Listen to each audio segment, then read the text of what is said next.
Welcome to This is Democracy on the Road.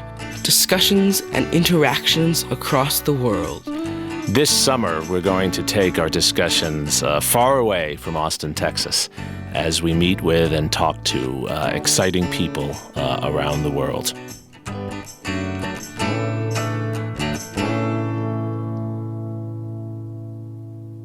So we have with us today Professor Alessia Morigi from the University of Parma. She is an archaeologist and an expert on the ancient history of the Italian peninsula. And she has just walked with our family through the Forum and the Colosseum and the Palatine Hill. Welcome, Alessia. Welcome. Nice to have you here. Nice to have you here. Zachary Suri is with us here as well. Hello. And today, I'm here too. Natalie Suri is here too. She is saying hello. Allison Alter is here as well. Today we were walking through the Forum in particular, and we were discussing, Alessia, the relationship between the Senate and the Emperor. First, tell us, in ancient Rome, what was the role of the Senate? Yes. Senate was the most ancient institution of the ancient Rome. Romolo and Remo founded the Senate.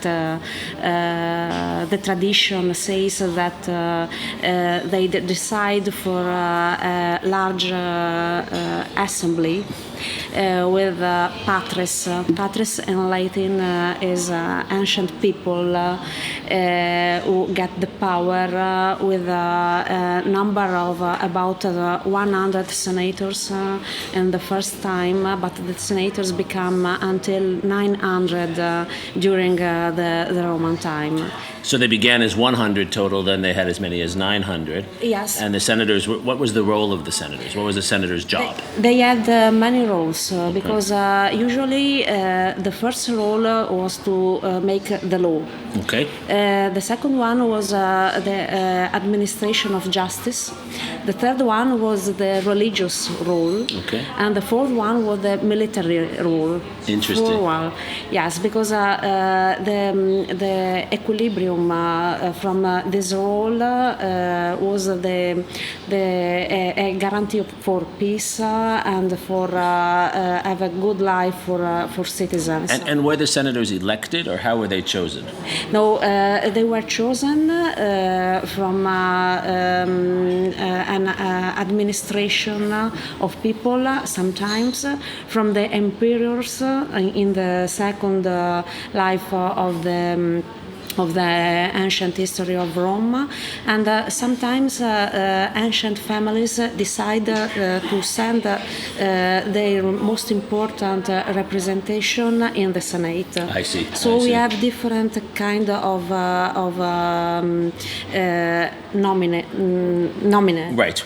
So they were generally not elected by the people as a whole. They were selected from certain groups. Yes, they were selected because they had a particular role in the society. Yes. Okay. So they were supposed to be elite men of wisdom.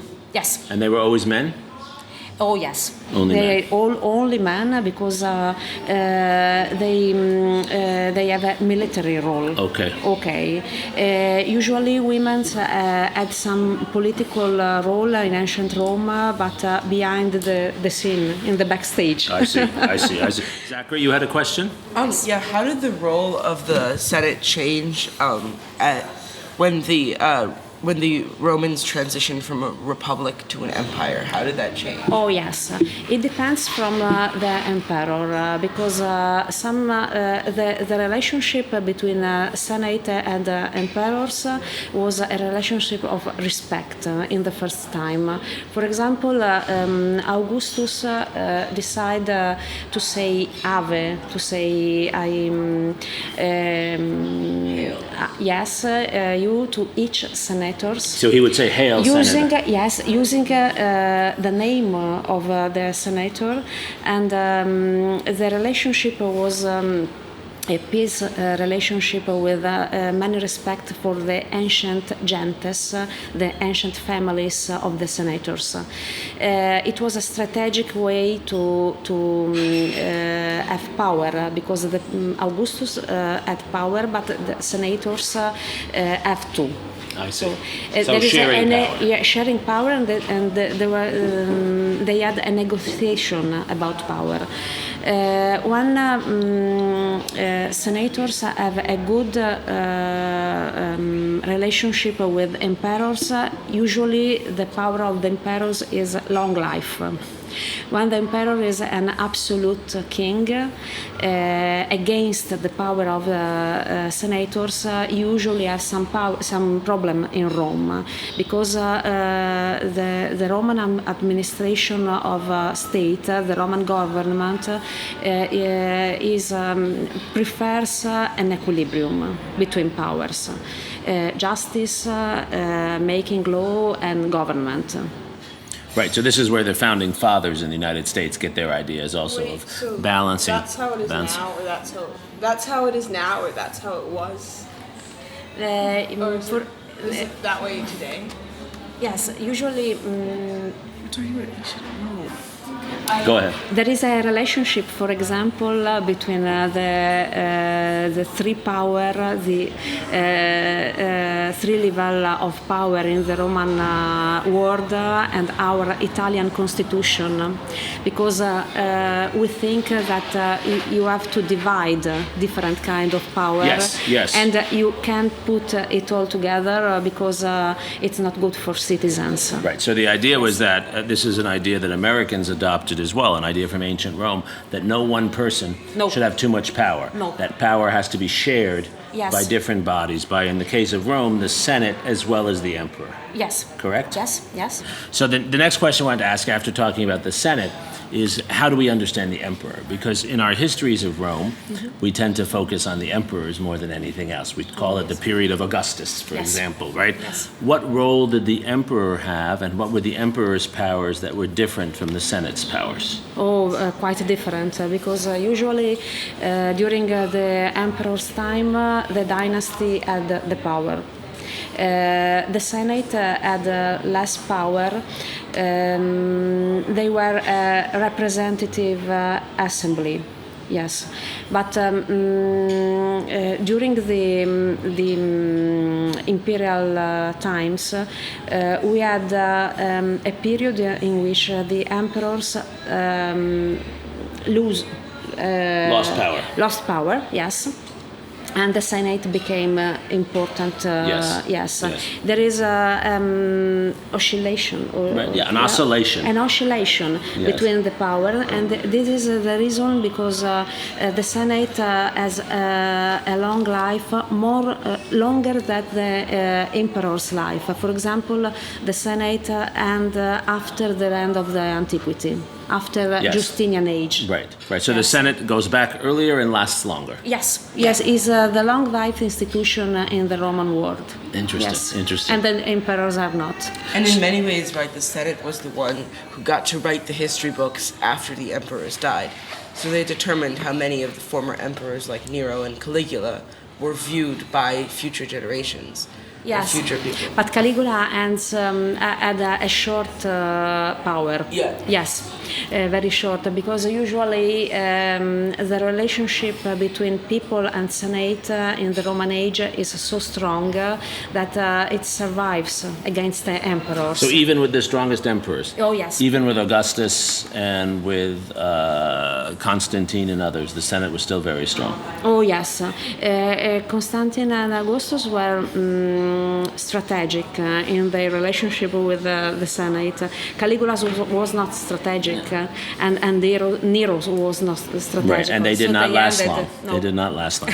Very interesting. So what we're learning is that one of the essentials of Roman government was that the Senate had a long-lasting role. Yeah. Even if you had more powerful emperors, even if you were at war, the Senate Yes. played a crucial role. And change played a crucial role, but democracy was always evolving and changing. It Yes. never stayed the same. With each No. emperor, the relationship would be different. Yes, yes, because every institution changes its activity during the Roman world. You have the same name, but you are not the same roles. Right. Okay, so you have to check every 10 years what is the oscillation between the roles. Because you can have the same name because you have to show that there is an idea of immortality of the institution, but the roles can change. So what do we learn about today, about government today from Rome? What are the lessons? What are the lessons that we learn? I think from that government? we can't have one person at the power. The Roman history is a history of relationship with the institution, and the powers are divided. Yes. Yes. So you can have a social lift between different classes of people, but you have to divide the power. I see. Yes. I see. And I'm going to just state the question again, so it's clear. The question I asked that Alessia just answered was, what are the lessons from Roman government for our governance and democracy today? I think the same one. Democracy is a condivision of Combination. a combination of what you can do, con I saperi. The knowledge you have. The knowledge you have, in spite of your social class. Yes. Yes, and in the respect of the whole community, you have to make a gift to your community with your knowledge, but you can get the power only with our family or only with our military power. Right. So it's about sharing power and negotiation of power. Yes. And about what we would call checks and balances. Yes, Making balances. sure no one gets too powerful. Yeah. Natalie, you had the final question, sweetie? No, I forgot. It was answered already. Oh, it was answered. Okay, so I will ask the last question then. And this is for both Alessia and Zachary, and for Natalie as well, for all three of you. Do you think this history is relevant and inspiring for people today? Oh, yes. Can people use this history today? Yes, Alessia. I think that history is the most important subject of study today, because of the memory is a question of identity, of collective identity and of social identity. And in Italy, actually, we are moving in this direction, because the study of history is taken out of schools. Yes, yes. Yes, and in the new programs, the history have a short part. Yes. Yes. So and people are more ignorant. yes, and this is a big problem, because people don't remember the reason Yes. of things. Yes, yes. Zachary, do you find this history useful and inspiring for people of your generation, for young people? Yes, I think history Of Rome. and the history of Rome in particular helps us understand our societies today better, and how we can do good in our societies, and the importance of activism. And I think that's part of why we need to study these so much more. And I think I would agree with Professor Morigi that it is very disheartening when we don't see these subjects, and even this time period in particular, taught in schools as they used to be and as they should be. Gotcha. So, Natalie, what do you think? Do you agree with Professor Morigi and Zachary that the history of Rome is relevant and instructive for young people like yourself today? Yes. This trip has given me a new perspective on how different governments work, and I think that in order to understand how our own government and how our own system works, it is important to understand how the systems of other countries work. So instead of having just a class on we spend a whole year just on Texas history, but that's not that's helpful, but you don't need a whole year for it. So I think instead it would be more useful to spend the time learning about other governments and how other systems work, so that we can understand the positives and negatives of our system, because there still are a lot of negatives of our system. That's great. That's really, really inspiring. Well, thank you, Professor Alessia Morigi, for being with us today. Thank you, Zachary. And thank you, Natalie. I think we've learned from this episode today that visiting places like Rome and walking the sites of ancient republics, particularly the Roman Republic, teaches us a lot about the wisdom of effective governance and the ever-evolving tasks of making our governments match the world we live in, but also balancing power from excessive concentration. And we can all learn to improve and build a new democracy from the history of this old democracy here. Thank you for joining us for this episode of This Is Democracy. This is the Surrey Alter family signing off from Rome.